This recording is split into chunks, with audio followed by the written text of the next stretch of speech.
Jangan tegang, Rio. Semangat kosong. Geli banget sih. Jangan tegang.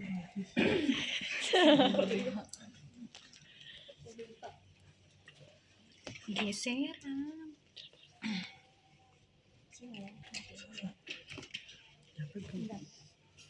Sasa nggak mau lihat. Sini gue ngeliat. Oh. Ini tangannya dingin banget. Relax. Tangannya dingin banget. Sama kok. Paling kalau ibu nggak masuk, Bebe paling. Tangannya buat didamin.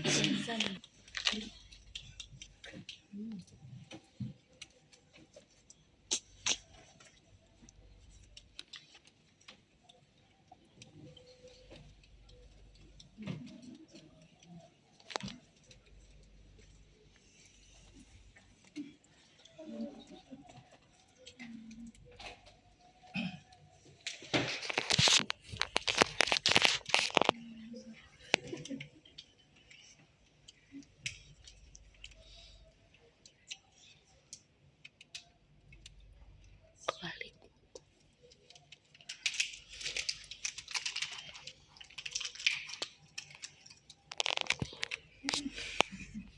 Ya, masih.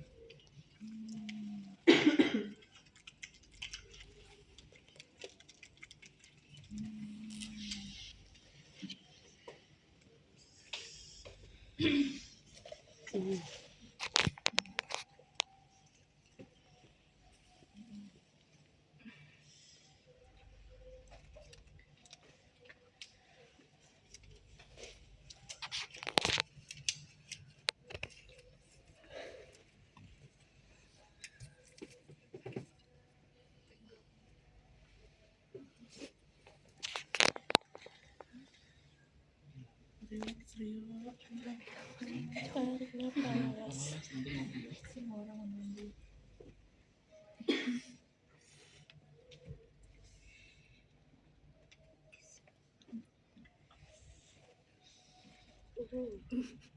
Nice. Alhamdulillah. Dapat.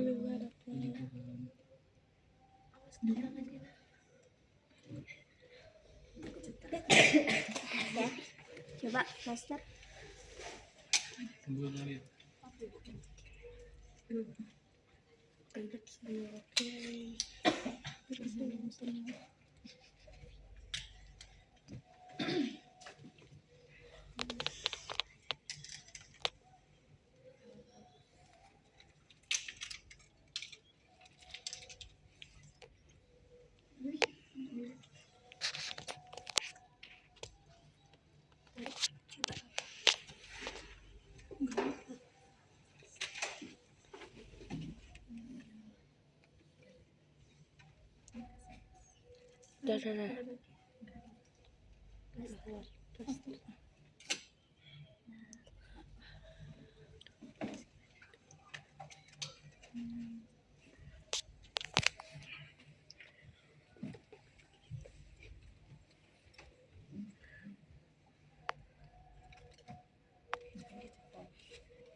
Dah. Jadi ini kan cuma ini ya, nggak lama nanti dibuka. Nah, pasien-pasien yang Udah tenang yuk. Nah, pasien-pasien yang misalnya kita akan lakukan transfusi darah, biasanya ada pasien yang menggunakan RL. Nah, kalau misalnya RL itu tidak boleh, karena apa? Karena bukan larutan garam. Jadi larutan yang selain NaCl, larutan garam hanya larutan garam yang bisa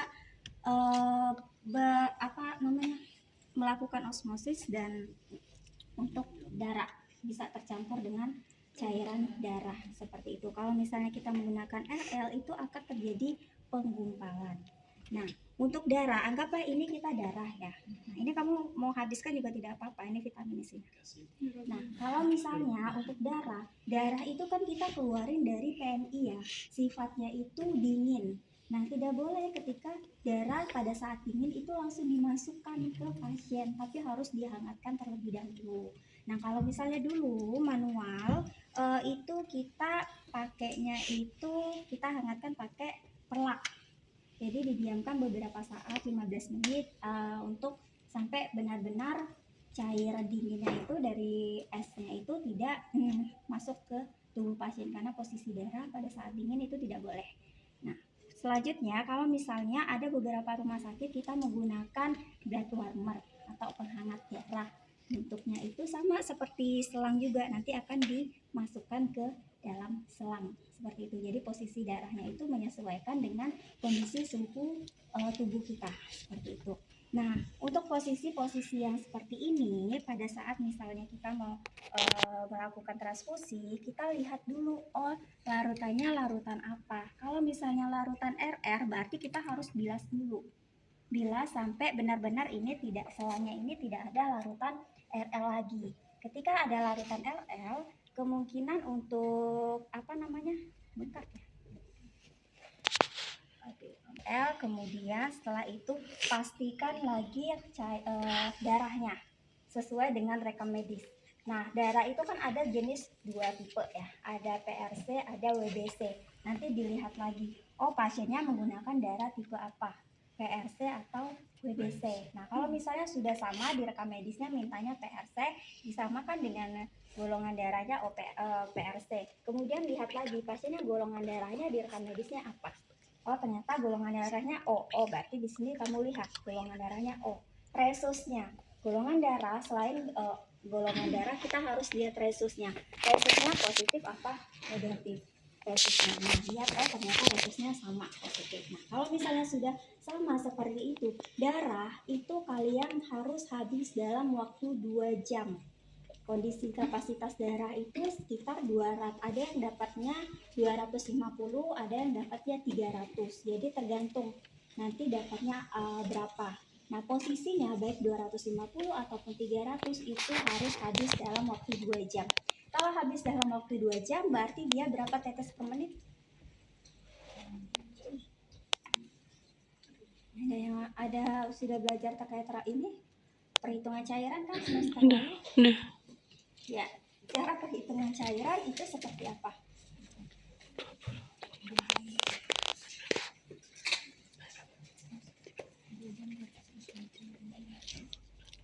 Misalnya katakanlah ini kondisi darahnya ini 250.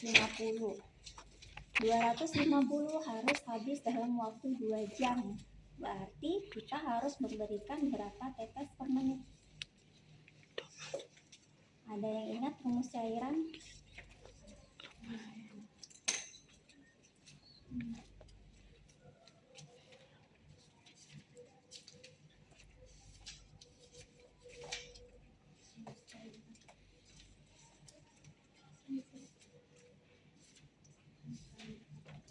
Rumus cairan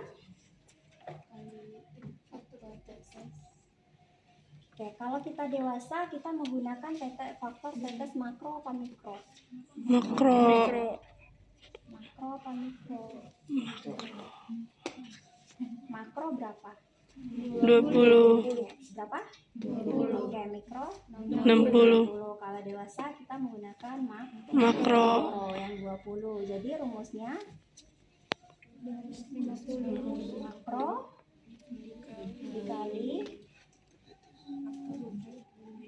makro dikali sediaan dikali jumlah jam yang habis. Jadi 20 dikali 250 dibagi harus habis dalam berapa jam? 2 jam. 2 jam dibagi 2 dikali 60 Menit. Jadi habisnya berapa tetes? 20 dikali 250 berapa? 5.000. 2 jam dikali 60 berapa? 120. 5.000 dibagi 120 berapa? 41. Apa? 41,6 kalau bulatannya desimalnya di atas 5 berarti dibulatkan 42 ya, berarti dia 42 mili atau 42 tetes per Menit. ya. Jadi kalian harus hitung 42 tetes per menit, karena kalau misalnya tidak habis dalam waktu 2 jam darah akan rusak ya, seperti itu ya. Nah, misalnya kondisinya sudah seperti ini, darahnya sudah dihangatkan, berarti kalian tinggal mengganti posisi air.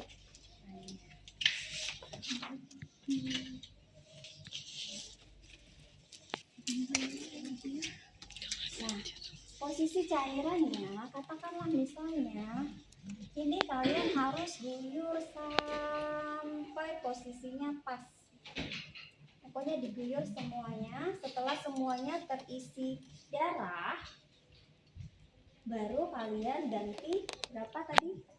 40 tetes per menit. Nah, oke, katakanlah posisinya darahnya sudah habis dalam jangka waktu 2 jam. Tidak boleh lebih dari 2 jam ya.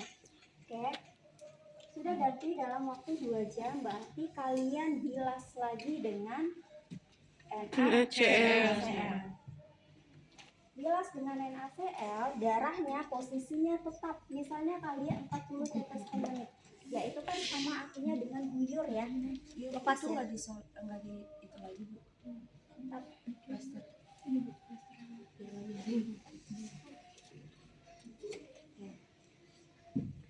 Bentar ya, ini jangan digerak dulu ya, untuk sementara aja. Oke, misalnya dulu sudah selesai, berarti harus diguyur sampai habis. Posisinya NaCl harus memenuhi ini. Jangan sampai ada emboli sedikit pun, karena kalau misalnya ada emboli bisa menyebabkan terjadinya fusi pada pleura kalian. Nah, jadi cairan darah itu seperti selang, nggak boleh ada udara sama sekali. Itu kalau membawa udara itu bisa masuk, kalau misalnya posisi masuknya darah di area jantung, udara yang di area jantung, berarti bisa terjadi tamponade pada jantung. Kalau misalnya di paru, berarti dia bisa menyebabkan fusi pada paru. Makanya kenapa selalu dibilang jangan sampai ada udara ya, jangan sampai ada udara. Posisinya seperti itu ya. Oke, sampai sini ada yang mau ditanyakan terkait ini? Tidak? Oke, kalau misalnya tidak, kita